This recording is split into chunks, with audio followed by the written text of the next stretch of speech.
Hey, hey. We're back. I know it's been a while. It's been a minute.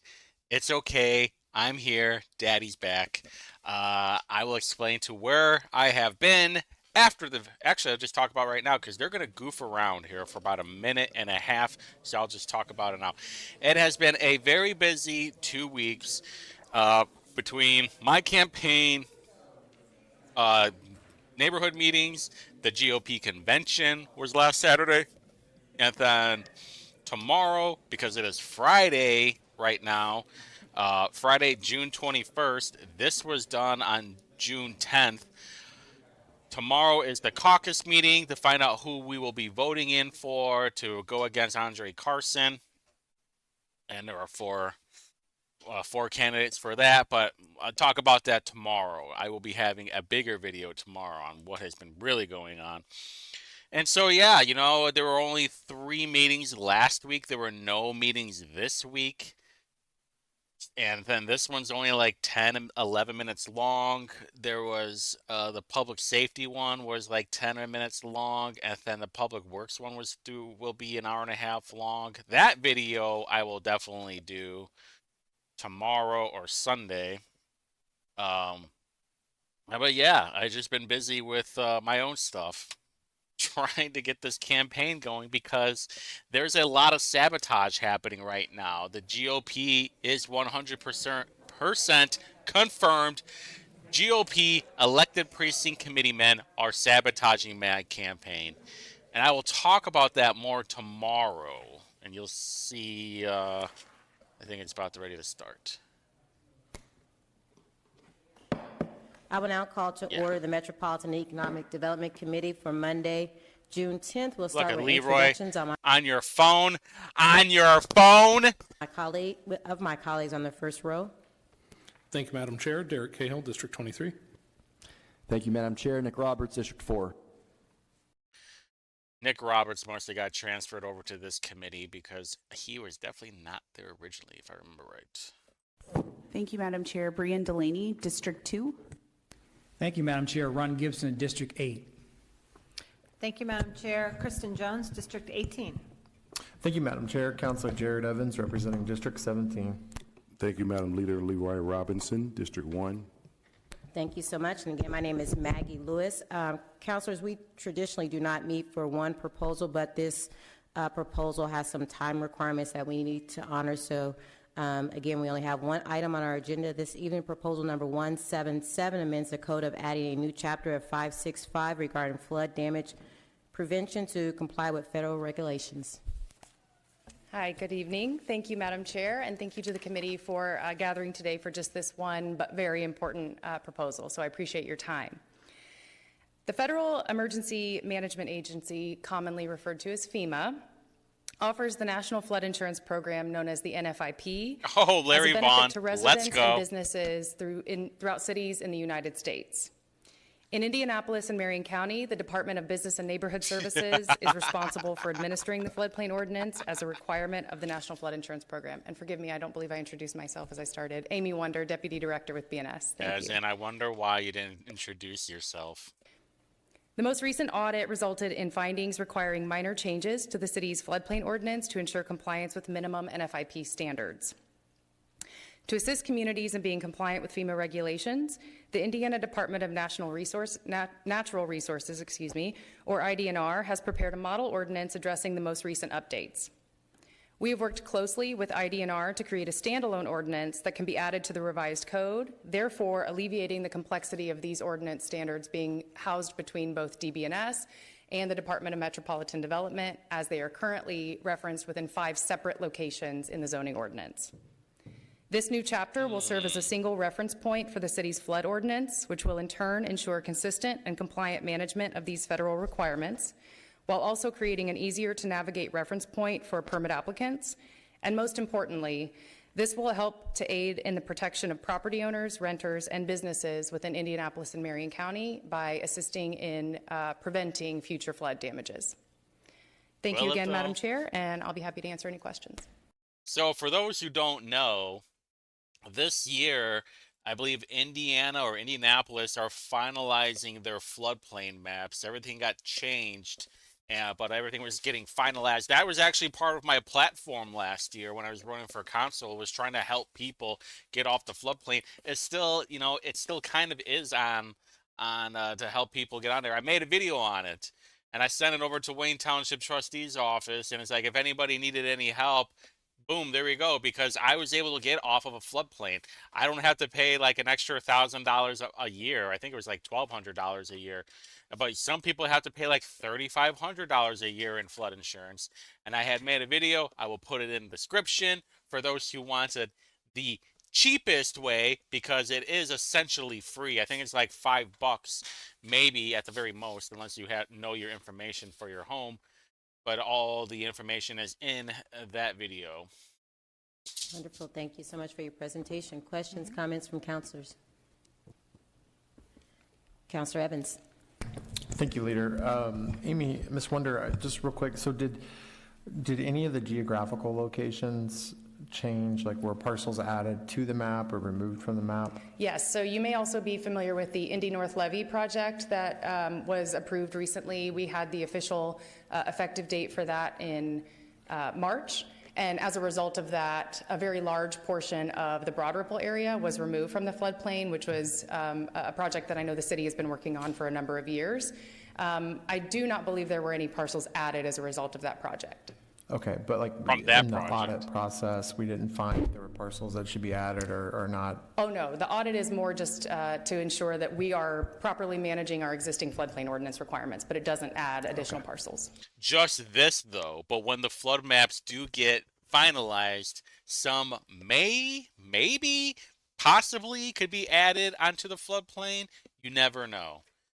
Okay, thank you. But this section, Additional comments? this thing, Councilor they're Roberts. just talking about that none were added. Thank you, Madam Chair. Just a quick question. Within my district, District 4, we are currently working with FEMA with the Howland Ditch to try to work on getting some, just raising He doesn't know what the fuck he's talking about. This is why you write shit down if you're going to ask a question. And number two, you don't own a home. You live with your parents. You have no job. You fucking squirt. the streets there. I don't know Would this what it affect is. that at all? Like, would this affect future projects with FEMA coming in and helping out with DPW? Thank you. Potentially, if another letter of map revision, which is similar to what happened with Indy North in the Broad Ripple area, if there was another letter of map revision that resulted from that study, then it could effectively remove or alter some of the parcel limitations within the floodplain. Thank you. Sure. Additional comments from councilors? Great. Madam Clerk, would you like to read your statement? Let's see if I can guess this. Good evening. As we move to repetitious, may be asked to move on to their next point, the council from proceeding through today's agenda will be removed. Please remember that some types of threatening speech or incitive or to violence aren't protected by the First Amendment at all. We will deal with these issues if they come up, but we don't think they will. And now, Madam Clerk, if the committee member asks for consent, adopt these rules, we can proceed to the public comments. Thank you so much. Thank you. Leroy is so over it. Just look at him. He's playing Wordle right now. So now we'll take comments from the audience. Thank you again. Thank you so much for your presentation.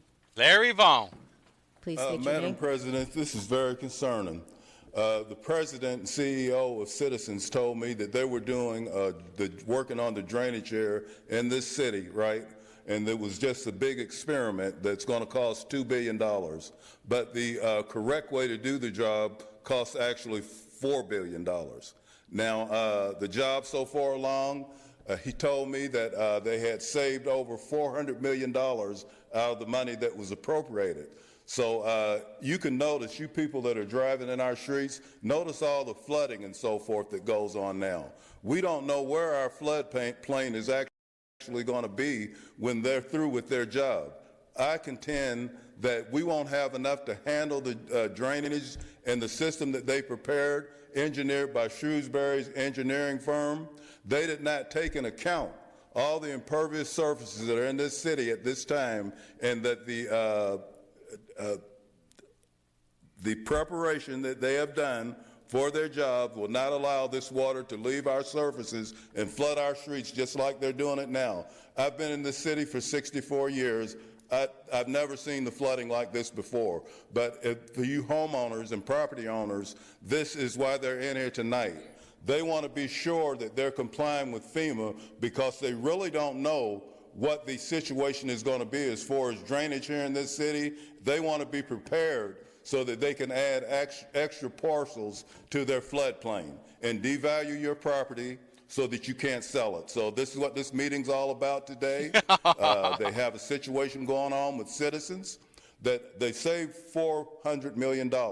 They got over $500 million in Build American bonds. They've already squandered that. So I think that we need to take a close look at citizens and see if all this work, all this obstruction of thoroughfares is even doing us any good when it comes down to the drainage system in our city, which is very important. You know, he has a point because one of my conspiracy theories, if you want to call it that, was we hear John Barth bitching about the flooding that will happen during some of these rainstorms. We'll hear Director Herbie talk about it's like, well, we got to worry about climate change in the future. And now you have all these ass clowns with Vision Zero supporters, whether it's Jesse Brownstein, Trust Fund, possibly married his sister, Andy Nielsen, No Job, Nick Roberts, and John Barth, the millionaire. And my personal thought, my personal theory is that they're setting us up for failure. Some of these things are easily fixed. They're preventable. They should be being proactive. And I even think of like Lynn Creek that's behind me. If somebody were just to go down there and just go there, get on both sides of the creek and just cut down the branches like what I was doing a few weeks ago, that would solve a lot of problems. Or here's another thought. Start finding people that are littering. There's an idea. Plus, you have all these homeless people on the corners. I got a couple over by me, and what are they doing? They're just throwing their garbage everywhere. And you have these third world foreigners that are treating this place like a third world country, and they're just throwing all their garbage out on the street, too. Whether it's them or the people that are dumping in the no dumping areas. You know, it just turns into a giant clusterfuck. It just gets screwed up really quick when you don't want to enforce the law. We don't have to live this way. But unfortunately, these Democrat policies are just going to make everything worse. And these feminine policies that Hogsett or Herbie or the council are doing is not making anything better. Thank you. Thank you so much. Anyone in the audience, anyone else in the audience wish to speak to proposal number 177? Additional comments from councilors? Seeing none, I'll entertain a motion. The motion has been properly moved and seconded. All those in favor signify by saying aye. Those opposed, same sign. The motion carries. That is the last item on our agenda. I'll entertain a motion for adjournment. We are adjourned. Well, that was easy. That was quick. 9 minutes. Don't worry. I'm sure I'll make this into a 20-minute video with my yapping. But where have I been? I know, right? 2 weeks gone. But this is what will be happening within the next few days. I will probably do that public works video. It is an hour and a half. I don't know why it's an hour and a half, but whatever. And I got to talk about the convention that happened last week because I was there. I was not a delegate. I was helping out, though. I'm going to do that one tomorrow. And I need to talk about the GOP sabotaging my campaign because now it is 100% confirmed that Republicans are helping Justin Moed win his election. 100% confirmed now. And it's all because of the lobbyists. So I made a video that was once private and is now public. When I made that video, it was just meant for a select few. And then once I found out, once I was 100% confirmed on that theory that I had, which I was already like 99% sure, I had to make it public. That was the appetizer. But trust me, there is so much more. And it's awful. But don't worry. Don't you worry, because I got a plan and it's going to be a lot of fun. But more of that tomorrow, because I do have a caucus voting thing going on tomorrow, and I will be talking to some people over there about this situation. So, until next time.